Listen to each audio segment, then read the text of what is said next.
Muy buenos días, tengan todos ustedes allá en sus hogares. Gracias por cada sábado de estar en sintonía por Teleuniverso, Canal 29, por las redes, por el internet, con nosotros en su programa de salud Pasando Visita. Doctor Luis Farrington. Buenos días, doctor Rafael Mirabal. Nosotros, como siempre, muy contentos de compartir con todos ustedes informaciones para toda la familia, para mantenernos siempre en salud. Recordarles que tenemos todas las formas de comunicarse con nosotros. Tenemos redes sociales, WhatsApp 849-225-3001, la línea en el estudio 809-583-7999. Además, recuerden nuestro canal de YouTube, donde están colocados todos los programas. Allí usted decide cuál programa ver y cuándo verlo, ¿verdad, Mirabal? Así es, también tenemos que recordar a nuestro patrocinador, Clínica Unión Médica del Norte, la salud al alcance de todos. Así mismo es, Sí. así mismo es. Le damos las gracias a la Clínica Unión Médica por ser parte de este gran proyecto que es Pasando Visita. Así es, y vamos a iniciar de inmediato con lo que son las noticias relacionadas a salud de esta semana. La Organización Panamericana de la Salud dedicó el Día Mundial contra el Cáncer, que fue este lunes pasado, al cáncer cérvico-uterino. La doctora Yaine Cabrera, especialista en ginecología y obstetricia, explicó a diariosalud.do, donde nosotros regularmente sacamos las noticias, valga la redundancia,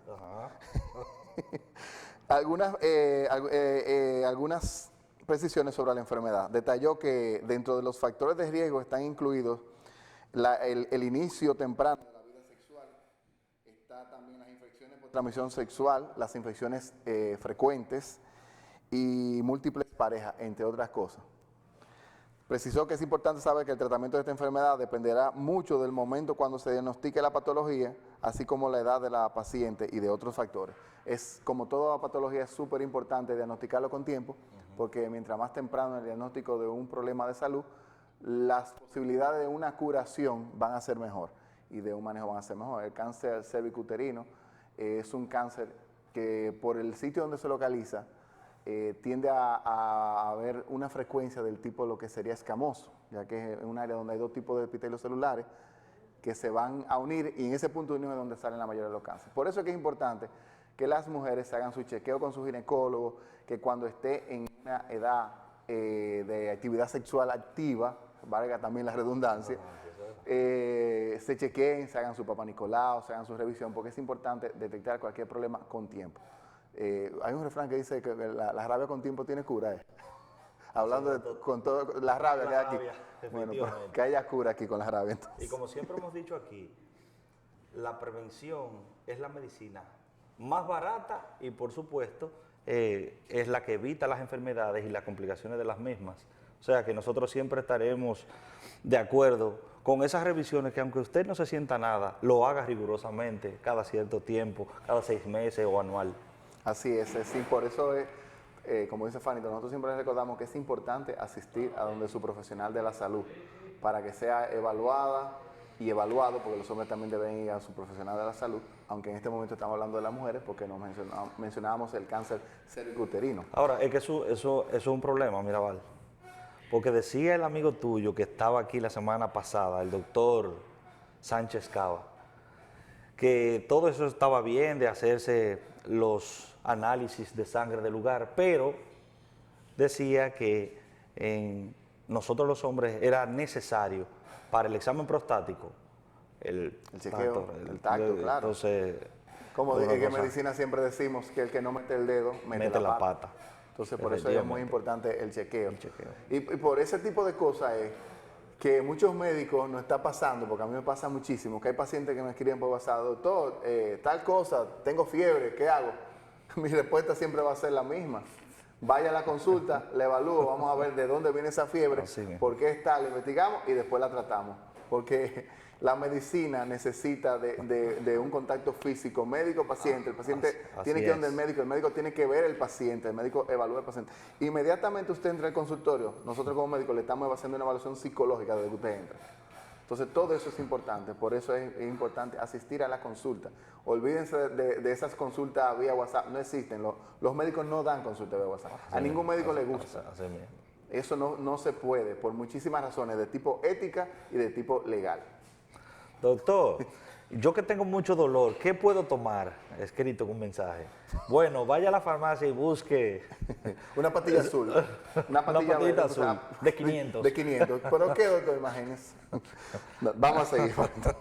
El Consejo Nacional de Seguridad Social emite una aclaración sobre las diálisis. El gerente del Sistema Nacional de Seguridad Social dijo que no hay motivos para que las ARS nieguen algún tipo de servicio a los pacientes con insuficiencia renal, ya que todo el tratamiento está cubierto por el sistema. Esto dijo Rafael Pérez Modesto, quien recordó que el Consejo aprobó la cobertura de todos los tratamientos que necesitan las pacientes en diálisis, incluyendo los servicios de trasplante renal, tanto para el paciente como para el donante.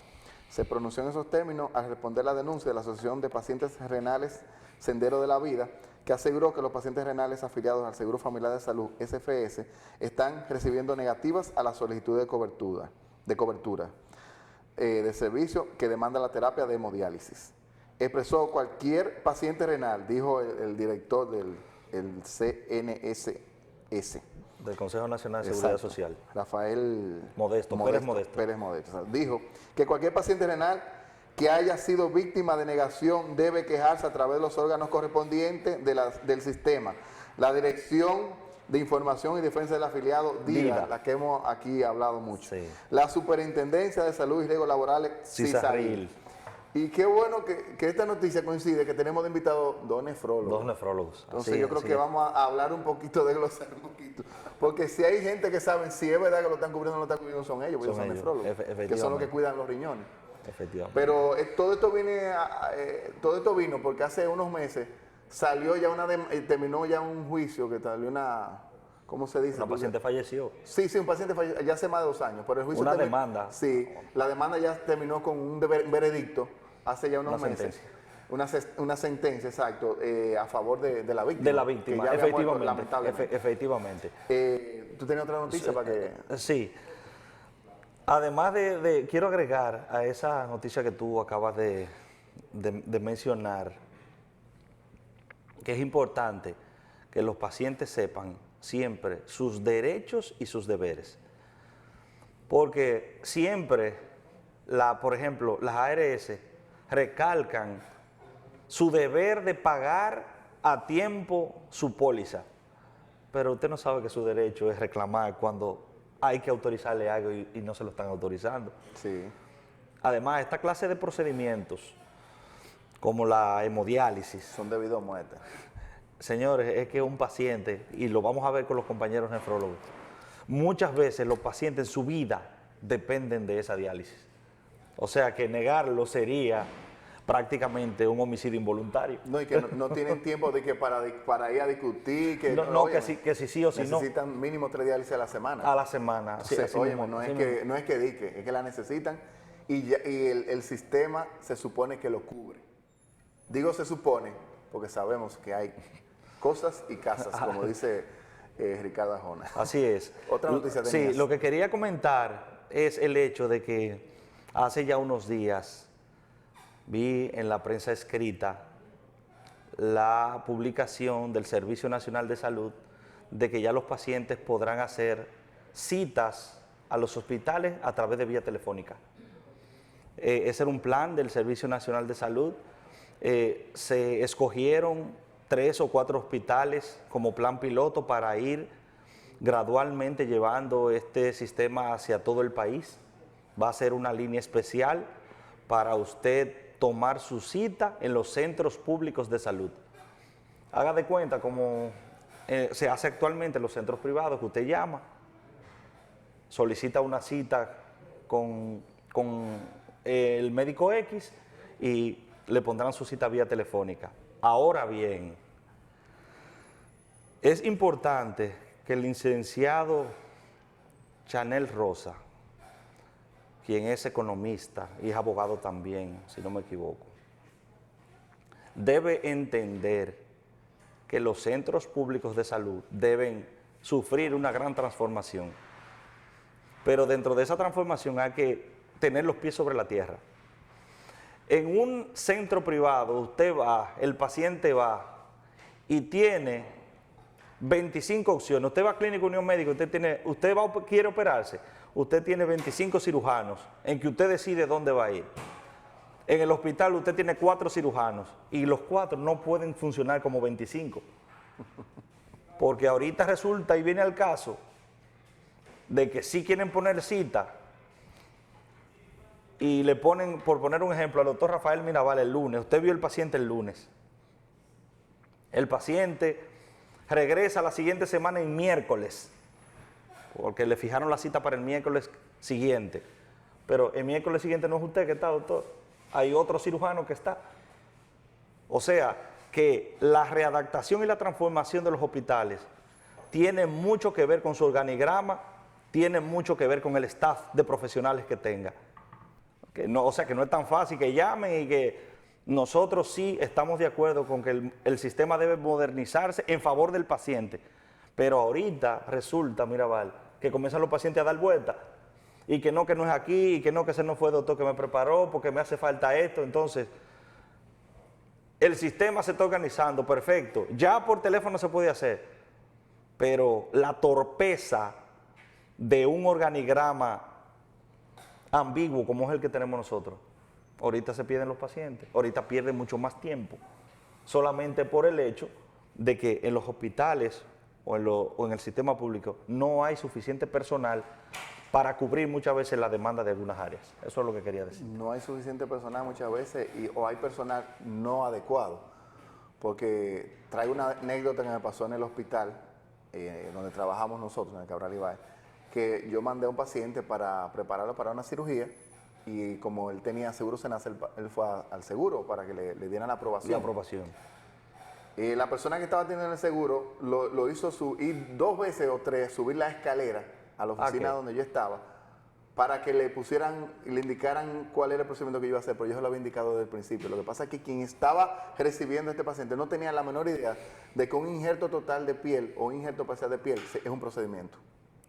Entonces, cuando pasan ese tipo de cosas, uno termina, qué sé yo, poniéndosela tan difícil a los pacientes. En vez de ayudarlo, estábamos hablando de un paciente que andaba con muleta y el paciente tuvo que subir 2 veces. Ya yo a lo último le dije, mira, que me llamen.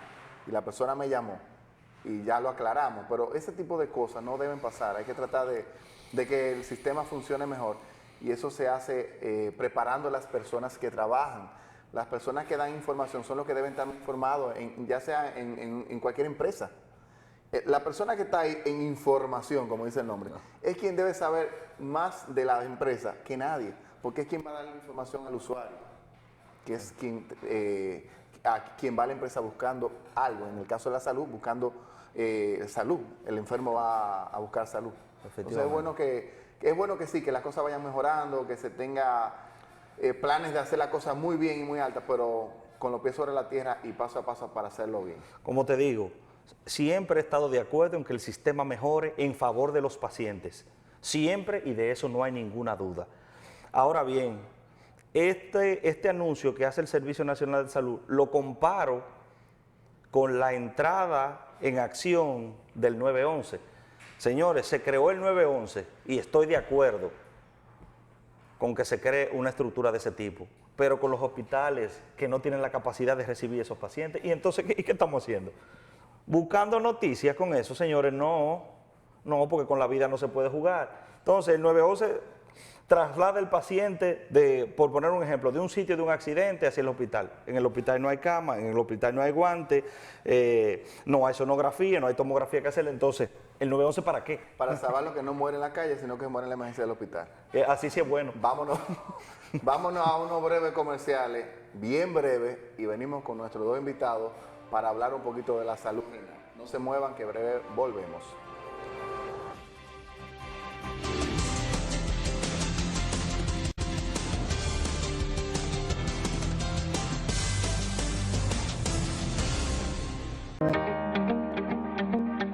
Desde siempre supe qué quería hacer, hacia dónde quería ir. Quería tener una pasión, llegar a un lugar y sentirme en casa. Quería asumir compromisos de valor. Quería vestirme de amor hacia la vida. Quería ayudar. Quería ser guía y soporte. Quería sentir latidos distintos de los míos. Quería ser útil en momentos difíciles. Quería devolver salud, vivir la emoción de ser instrumento para eso y compartir la gratitud de lograrlo. Quería cerrarle las puertas al dolor. Quería servirte a ti. Soy el doctor Luis Farrington Reyes, cirujano vascular y torácico.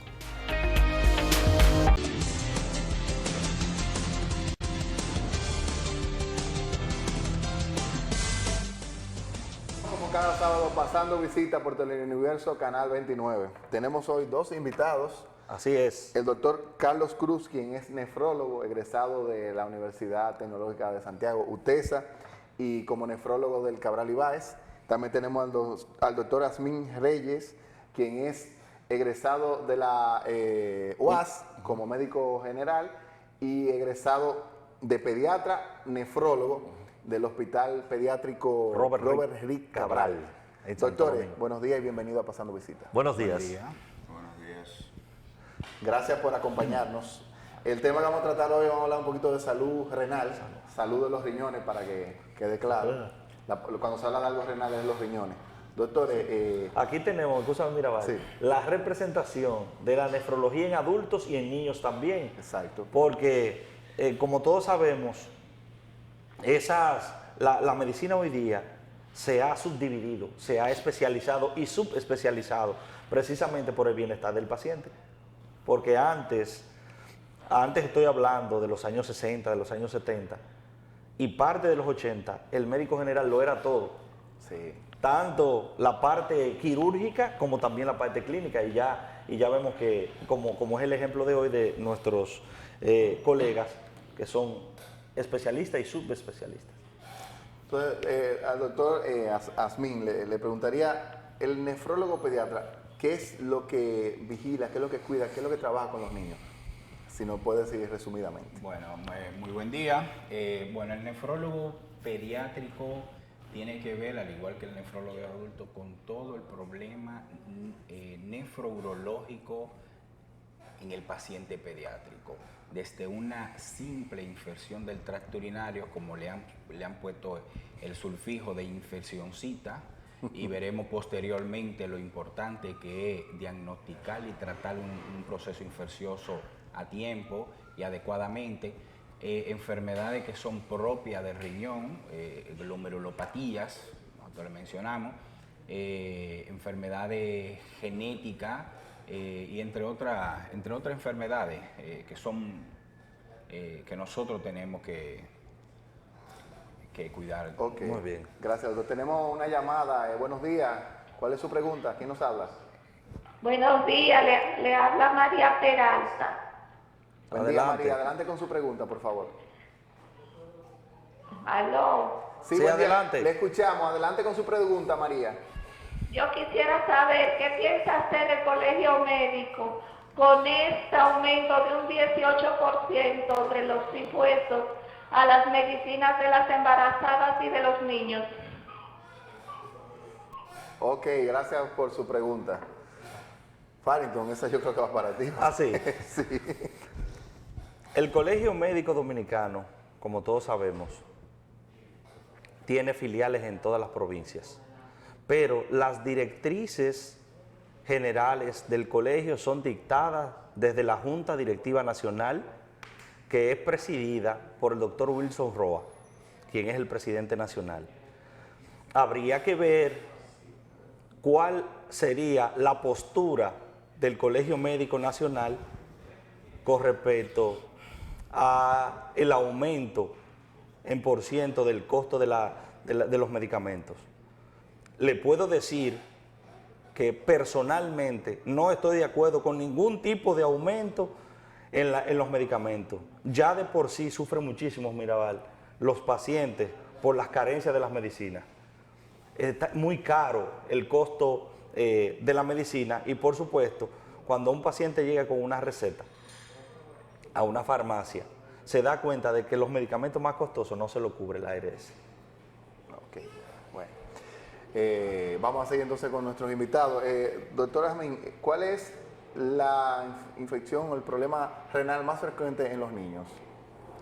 Bueno, en pediatría lo que vemos con mayor frecuencia son las glomerulopatías, estos pacientes que nosotros identificamos como síndrome nefrítico, síndrome nefrótico, entre otros, las uropatías, que conjunto con el departamento de urología se tratan en conjunto, que se expresan esta uropatía con infecciones recurrentes del tracto urinario.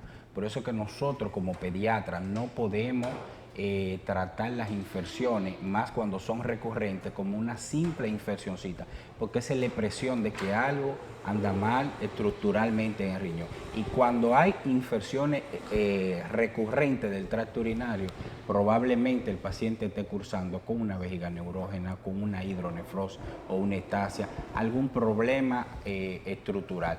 También vemos enfermedades, la cual llamamos tubulopatía, que son que se caracterizan por un trastorno, una mutación genética.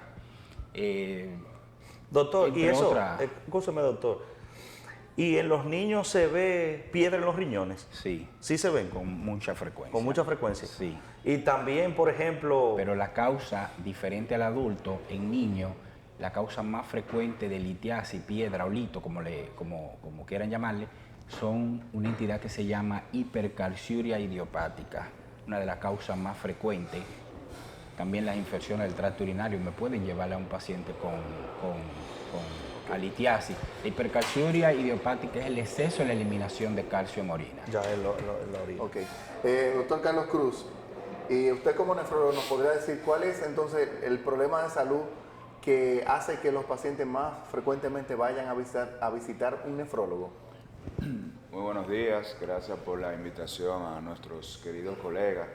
Entendemos que este es un tema de vital importancia en vista que nosotros tenemos una gran cantidad de pacientes con problemas renales de todas las índoles. La causa principal a nivel mundial, y nuestro país no escapa de eso, de los problemas renales, es el daño renal secundario a la diabetes. Nosotros tenemos aproximadamente un 10% de nuestra población dominicana cursa con diabetes mellitus. La diabetes mellitus es una entidad que tiene repercusión sistémica, o sea, en todo el cuerpo, y el riñón es uno de los órganos más afectados. Nosotros hacemos mucho hincapié en los pacientes diabéticos que durante su evaluación con su médico de cabecera le exijan un examen de orina. El examen de orina es una prueba muy barata, muy fácil de interpretar y muy fácil de realizar. Y es una prueba que arroja muchos datos de la funcionabilidad renal, incluso nos puede orientar de patologías extrarrenales. Nosotros hacemos mucho hincapié con el examen de orina en vista de que el primer daño, el primer indicio de que la diabetes o la hipertensión está afectando el riñón es la presencia de proteína en la orina. Cuando tenemos la presencia de proteína en el examen de orina, eso es como cuando el carro no prende el bombillito del cheque. Está avisando. Sí, y todavía ahí estamos a tiempo porque no necesariamente proteinuria el paciente tenga insuficiencia renal. Muchas veces los pacientes, el médico de cabecera dice la orina está bien porque no tiene infección, pero no, el examen de orina es una prueba de laboratorio que debe de analizarse desde el grado de acidez, el grado de concentración y la presencia de estructura como la proteína. O sea, que siempre en cualquier chequeo es bueno siempre agregar un examen de orina. El examen de orina debe de estar presente en toda evaluación médica, niño, adulto, anciano, mujer, embarazada, adolescente. Toda evaluación médica debe tener un examen de orina, si no, no es una evaluación médica completa. Ahí quedaría incompleta entonces. Sí. Carlos, En ese mismo orden que menciona mi compañero, también los endocrinólogos, los internistas, todo el que maneje paciente con diabetes, un predictor temprano que nosotros tenemos para valorar si hay proteína en orina, es la microalbúmina en orina, un predictor temprano, porque a veces en el examen de orina, el hecho de que el examen de orina en un paciente diabético salga normal, no quiere decir que él no esté escapando proteína. Entonces, sería bueno que siempre tengan eso pendientes, realizar una microalbúmina en todo paciente que tenga, que sea diabético. Diabético e hipertenso, porque la microalbuminuria es un marcador de daño endotelial. Ok, excelente. Muy bien. Tenemos otra llamadita por ahí. Buenos días. Buenos días. Sí, adelante con su pregunta, por favor. Mira, yo tuve una amiga que tenía un bebé interno en la clínica y después de 3 meses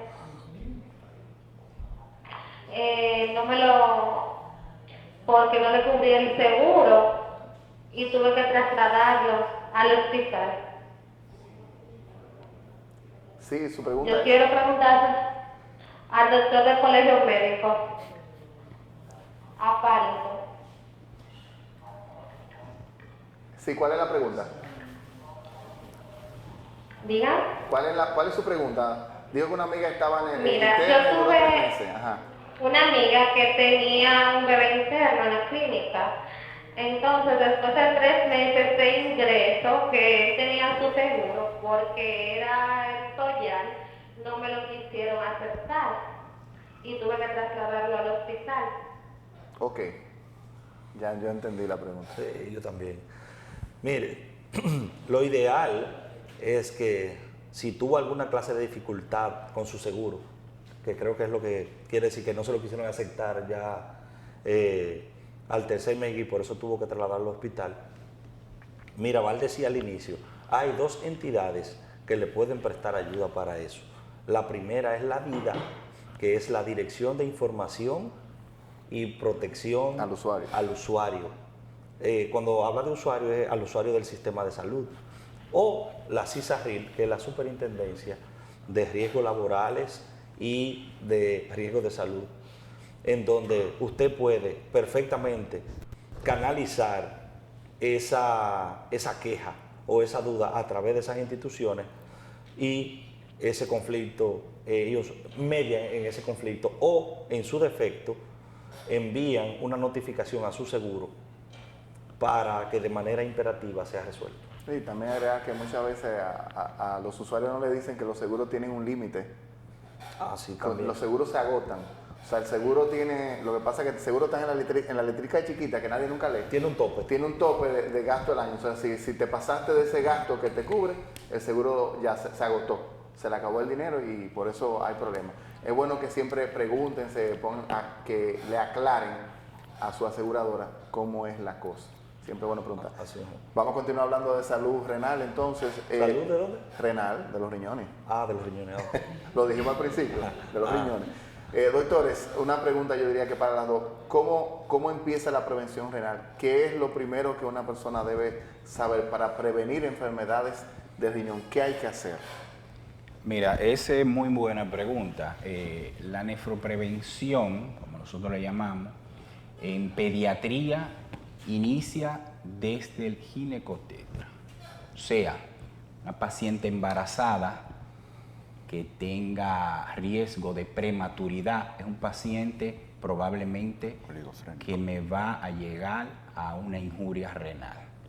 Un paciente, un ginecotetra, que su paciente esté tomando medicamentos que son teratogénicos, o sea, que posteriormente pueden presentar daño en el feto, ese paciente probablemente me pueda traer un trastorno renal importante. Desde el ginecotetra empieza la nefroprevención en pediatría. Luego el pediatra, el neonatólogo que recibe el paciente, evitar hipoxia renal, tratar de evitar en todos los sentidos, tratar de dar un buen manejo del líquido en estos pacientes neonatales, evitar los medicamentos que son nefrotóxicos. O sea, lo que te quiero decir que la nefroprevención, en el caso de nosotros los nefrólogos pediatras, empieza desde el ginecotetra. Ok, Desde ahí excelente. inicia. Doctor Carlos, ¿qué nos dice usted de cómo empezar a prevenir problemas? Nosotros recomendamos mucho lo que es la prevención renal. Nosotros hacemos mucho hincapié en lo que es un estilo de vida saludable. ¿Qué es un estilo de vida saludable? Evitar el sobrepeso, evitar el uso de hábitos tóxicos, alcohol, cigarrillo, uso de drogas, el uso de medicamentos. Hay muchos medicamentos y muchos suplementos dietéticos que son muy nefrotóxicos. Hacemos hincapié mucho en lo que es una adecuada hidratación. Muchas veces los pacientes nos dicen, doctor, ¿y qué cantidad de agua yo debo de tomar? 1 litro, 7 vasos. Nosotros recomendamos aproximadamente 1 litro de agua al día. Pero ¿qué pasa? Hay que adaptar el paciente con su oficio o con su estilo de vida. ¿Qué quiero decir con eso? Por ejemplo, nosotros somos médicos los que estamos aquí. Quizás nuestro trabajo físicamente no nos requiera un esfuerzo tan extenuante como, por ejemplo, una persona que sea obrero, que trabaje en el sol, que trabaje haciendo fuerza. No es lo mismo el día que nosotros no vamos al gimnasio o vamos al gimnasio. O sea, los requerimientos de líquido ese día, obviamente, y del obrero son mayores que nosotros. No es igual hacer la misma rutina de ejercicio un día caluroso que un día con el clima como está últimamente. Todo eso debemos de tomar en cuenta porque los requerimientos de agua no son los mismos. El uso de los hábitos tóxicos ya lo mencionamos. Hay que tomar en cuenta también los antecedentes familiares del paciente. Por ejemplo, una persona menor de 30 años con padres diabéticos o hipertensos tiene más probabilidades que en algún momento de su vida desarrolle ese tipo de enfermedades que uno que no sea hipertenso ni diabético. Si esa persona llega a los 30 años con un grado de obesidad, las probabilidades de eventos cardiovasculares y de daño renal son mucho más altas. Lo ideal es un estilo de vida saludable y hacerse su chequeo médico de manera rutinaria. No esperar tener un dolor, no esperar tener una dolencia para hacerse su chequeo. Un chequeo por lo menos 2 veces al año con su toma de presión y con análisis de rutina, incluyendo el examen de orina, es lo que nosotros recomendamos. Doctor, ¿y el uso crónico de analgésicos? Los analgésicos están los AINES, los llamados AINES, y los esteroides también están relacionados al daño renal porque hacen un cambio en la presión sanguínea dentro del riñón y son de los medicamentos que son nefrotóxicos, o sea, que causan toxicidad a nivel del riñón. Muchas veces nosotros... ¿Te lo dañan, doctor? Perdón. Sí. ¿Lo pueden dañar? Sí, lo dañan. Nosotros tenemos en cuenta con los analgésicos, la mayor parte de los médicos, si son alérgicos o si problemas gástricos, y nos olvidamos de la nefrotoxicidad, o sea, del daño que pueden ocasionar con el uso crónico. Lamentablemente, nosotros vivimos en un país donde tenemos acceso a los medicamentos sin prescripción médica. Entonces, a veces, eso hace que muchas veces que se haga un uso inadecuado de los medicamentos sin tener en cuenta las consecuencias negativas que pueda tener, porque por ejemplo yo voy a tu consulta y tú me prescribes un medicamento y tú me alertas de un posible efecto secundario que pueda tener y ya yo lo tomo en cuenta. Pero si yo voy a un colmado o a una farmacia donde el dependiente no tenga conocimiento de medicina, no me va a orientar de los posibles efectos negativos de un medicamento. Dame algo para el dolor, dame algo para una alergia, para poner un ejemplo.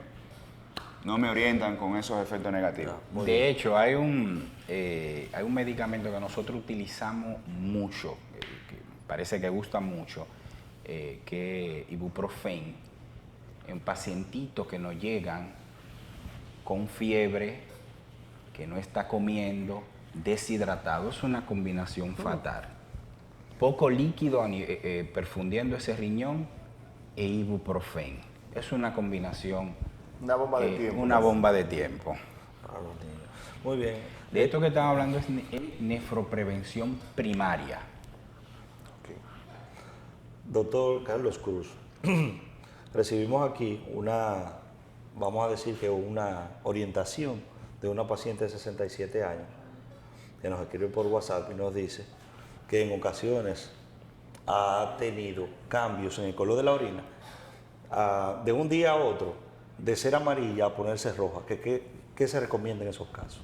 Lo primero que esa señora tenemos que saber los antecedentes de esa señora, si tiene alguna comorbilidad, hipertensión o diabetes. El cambio en la coloración de la orina puede ser por diversas cosas, incluyendo procesos infecciosos que son muy frecuentes en el sexo femenino. Lo ideal es empezar descartando un proceso infeccioso, realizar un examen de orina, realizar pruebas de función renal y también realizar un urocultivo. Ya luego que se estudie esa parte y que se descarte un proceso infeccioso, buscar causas mecánicas, que en las mujeres también es frecuente. Si es el proceso infeccioso, tratamos la infección. O sea, una evaluación. Exactamente. Necesita una evaluación. Sí, con su examen de orina y prueba de función renal. Doctor, ¿la sábila no es bueno para eso? Para la salud renal. Sí, señor.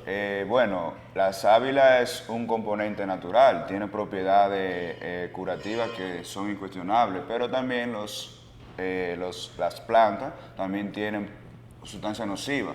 No sabemos qué cantidad de sustancia nociva pueda tener una planta en específico. En este caso, me puso cara como que no le gustó. Sí. No, yo no tengo la experiencia del uso de sábila como beneficio en pacientes renales, pero no hay evidencia.